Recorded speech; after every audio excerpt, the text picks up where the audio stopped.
lagi jalan, habis saya turunin mesin, saya agak gas dikit, nggak dikebut sebenarnya, agak gas dikit, cuma naikin gas dikit lah setengah.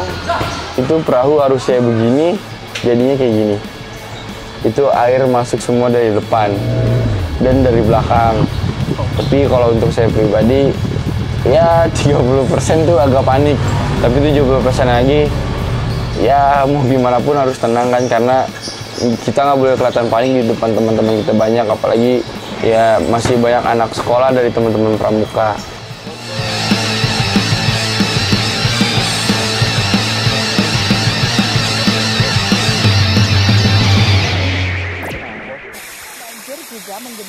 Awal dapat info banjir tuh ketika ada rilis dari berita-berita media, baik dari BNPB maupun dari media-media lokal dan media nasional.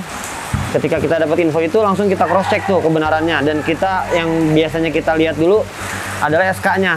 Biasanya kalau memang kedaruratan itu diberlakukan, itu pasti muncul SK tanggap darurat. Nah, di Kota Sungai Penuh ini keluar SK dari Wali Kota Sungai Penuh bahwa ada masa tanggap darurat 7 hari. Nah, waktu itu terhitung mulai tanggal 1 sampai tanggal 7. Kemudian diperpanjang. Jadi kita dari Jakarta itu teman-teman bawa armada 4x4. Kemudian kita bawa perahu LCR, perahu mesin, dan yang satu lagi juga kita bawa perahu karet. Kemudian juga bawa tenda untuk standby di pos yang akan kita dirikan gitu. Ini memang SOP yang diberlakukan untuk penanganan banjir gitu, bahwa kalau dalam penanganan banjir kita harus sedia alat pelindung diri, mulai dari helm, life jacket, sampai sepatu boot juga kita bawa. Mungkin cukup jauh ya kali ini kita respon. Berangkat dari markas DMC itu di daerah Ciputat, Tangerang Selatan. Kurang lebih hampir 2 hari menuju ke lokasi yang terdampak banjir, yaitu di Sungai Penuh ini. Mulai dari Ciputat menuju Merak, penyeberangan dengan kapal menuju Bakauni, lalu lanjut ke Palembang.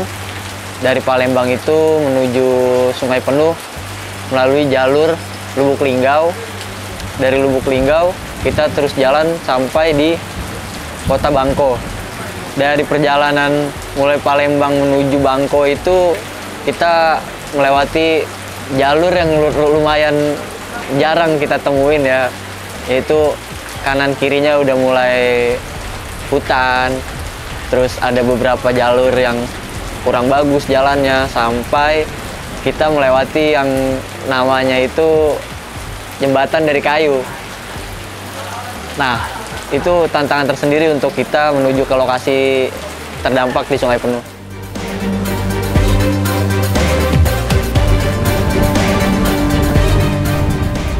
Kalau untuk kegiatan di banjir Sungai Penuh itu, hari pertama kita melakukan asesmen dan koordinasi kepada pihak instansi, yaitu BPBD Kota Sungai Penuh. Kita melakukan asesmen.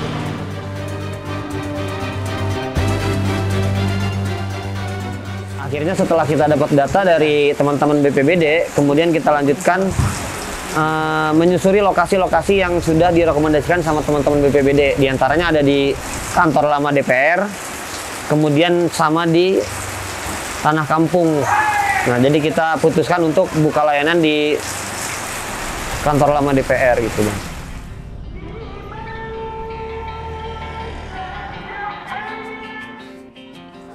Alhamdulillah kalau untuk pasangan sendiri kita pertama kali buka ya nggak sesuai ekspektasi saya sih. Maksudnya ekspektasi saya itu yang harusnya bisa dua rit atau 2 kali disediain, ini nggak taunya jadi sekali doang. Jadi kita harus belajar lagi. Ya, antusias penyintas terhadap pos hangat itu lumayan rame sekali, karena beberapa warga atau penyintas tuh di XDPR tuh lumayan rame.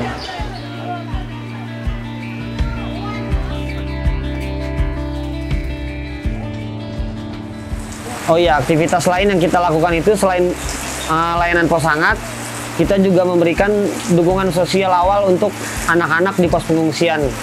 Jadi menurut SK tanggap darurat Bupati Wali Kota di sini, itu ada puluhan sekolah lah yang diliburkan dampak dari banjir yang terjadi di Kota Sungai Penuh. Nah, ini menurut teman-teman di lapangan, ini kan memberikan kejenuhan buat anak-anak yang ada di pengungsian gitu. Karena meskipun kondisi banjir, anak-anak sebenarnya sangat senang gitu main dengan air, main dengan banjir. Tapi kan itu kan punya impact yang bahaya buat anak-anak.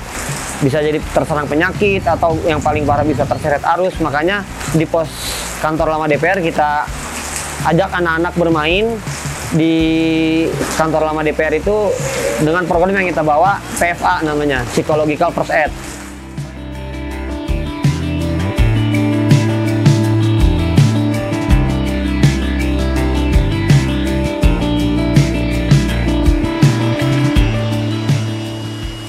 Nah, berdasarkan hasil asesmen identifikasi dan sempat koordinasi sama beberapa pihak ya, banjir Sungai Penuh ini sebenarnya meskipun bukan yang pertama, tapi ini adalah dampak yang paling parah di Sungai Penuh. Maksudnya dari tahun-tahun sebelumnya ini dampak yang paling parah. Dan karakteristiknya agak unik gitu, karena memang kondisi rumahnya itu sangat rendah sekali.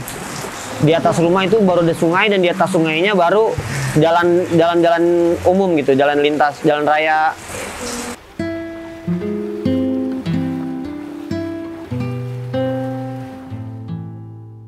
Iya, banjir terbesar sekarang ini, yang paling terbesar banjir. Kalau ya kemarin kan tidak tinggi naik, kali bang cermin kami itu baru sedikit,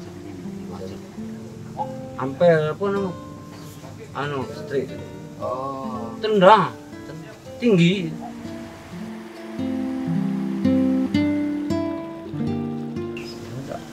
Alhamdulillah selamat kita selamat ya.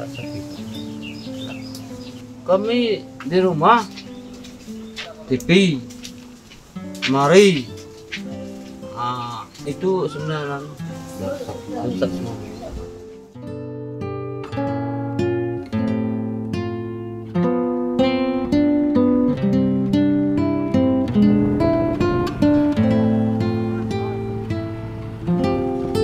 Dan kebetulan kemarin kita dipecah menjadi 2 tim. Saya kebetulan jadi motoris perahu LCR di Pondok Tinggi itu bersama teman-teman sekber atau sekretaris bersama. Dan Pak Ican itu di ex-DPR dengan teman-teman yang lain.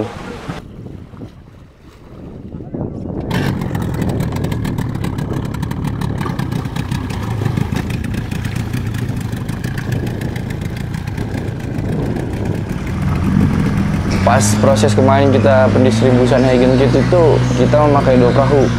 Yang satu pakai perahu kita di MC itu perahu LCR, yang satu pakai perahu teman-teman Faji itu Riverboat.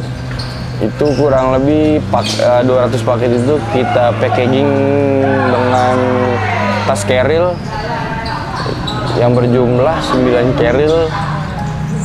Jumlah teman-teman yang distribusi ke dalam itu kurang lebih 10-12 orang.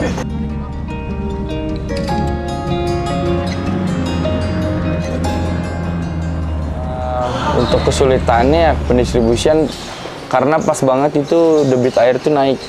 Debit air naik dan ada beberapa titik yang lumayan obstacle-nya curam. Karena arusnya deras sekali, kita harus menyeberangkan arus itu. Ya beberapa teman-teman tuh hampir ada yang mau jatuh atau terpleset.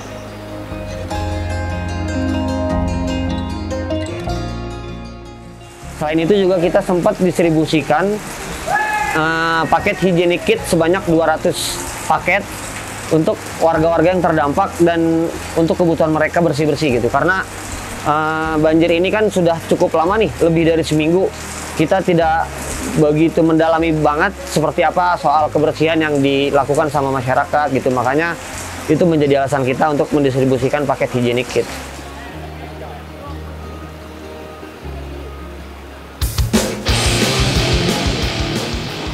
Ya kebetulan perahu kita sedikit ada kebocoran di bagian depan. Ya kalau untuk rit pertama karena saya 2 kali balik karena di situ ada kurang lebih ada 20 orangan yang harus saya antar balik ke posko. Rit pertama itu masih aman, nggak ada kendala. Nah pas rit kedua sebenarnya masih aman. Pas jalan ketemu titik dalam, saya turunin mesin biar lebih efektif atau lebih enak mesinnya, lebih tarikannya lebih enak. Itu tanpa saya duga-duga dan teman-teman duga itu, saya agak gas dikit, nggak dikebut sih, agak gas dikit, cuma naikin gas dikit lah setengah. Itu perahu harusnya begini, jadinya kayak gini. Itu air masuk semua dari depan dan dari belakang. Karena kebocoran itu kempes dan dia itu harusnya udah overload.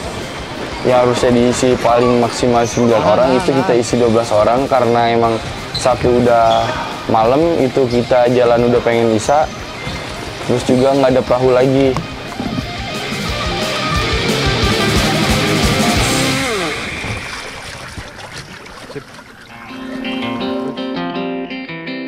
Nah, untuk harapan ke depan sebenarnya bukan di Kota Sungai Penuh atau di Kabupaten Kerinci aja ya, tapi di semua lokasi banjir yang terjadi di Pulau Sumatera atau di Jawa atau di Kalimantan atau di Indonesia bagian manapun. Jadi ya mohon teman-teman tetap waspada dan siaga dan terus kembangkan kemampuan untuk melakukan penanggulangan atau penanganan banjir yang terjadi gitu.